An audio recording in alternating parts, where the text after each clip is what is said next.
should also be known that government literally means governing the mind. So this is all about mental warfare. As much as it is about spiritual warfare, it is also about mental warfare.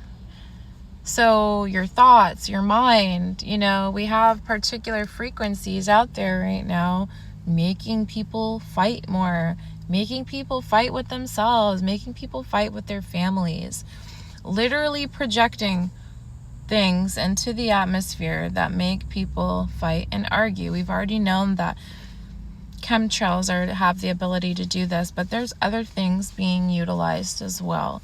So I just want people to understand, if you have a control over your mind, you have a control over a lot more than you think you do. If you don't have control over your mind, you don't really have any control at all. So what are ways to take control over your mind? Prayer, absolutely. Staying connected to nature, meditation and affirmations out loud, exercise, and tuning out of the media. So that means social media, that means the news. Really taking control of your mind back is what's going to bring people back into their bodies and getting out of this whole war timeline. If you want to be out of the war timelines, you have to take control of your mind, and you have to get back into your body and do the good things to your body that allow you to be in a state of peace and harmony and homeostasis.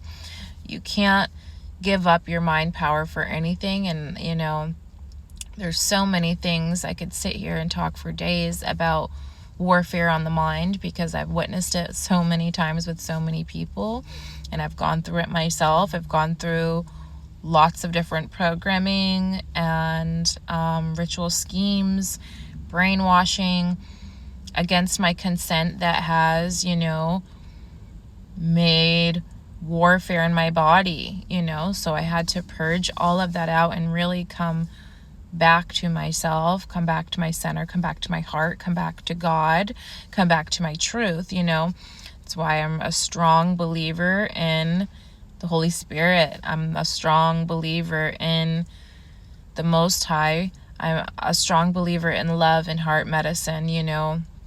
There's a war on the heart as well. There's a war on the womb center, the creative centers, the throat.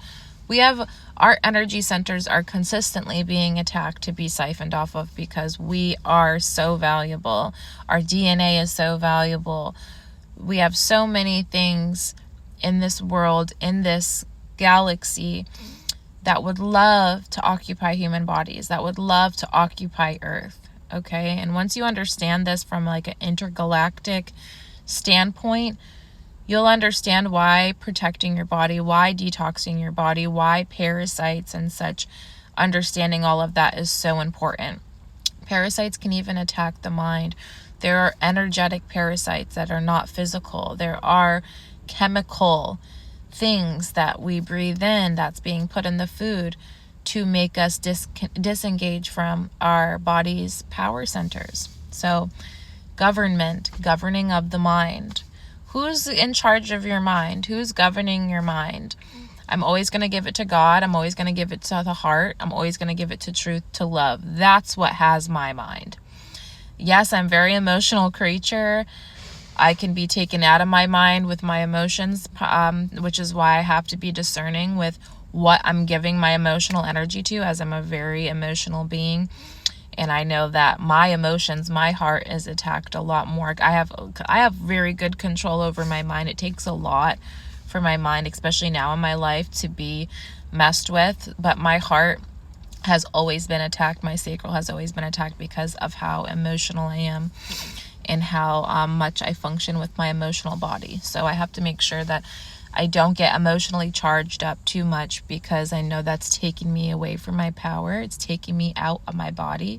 It's not allowing me to be in charge of myself and in government with God, and government with truth, and government with love. So really analyze what has control of your mind, where you're giving your mind.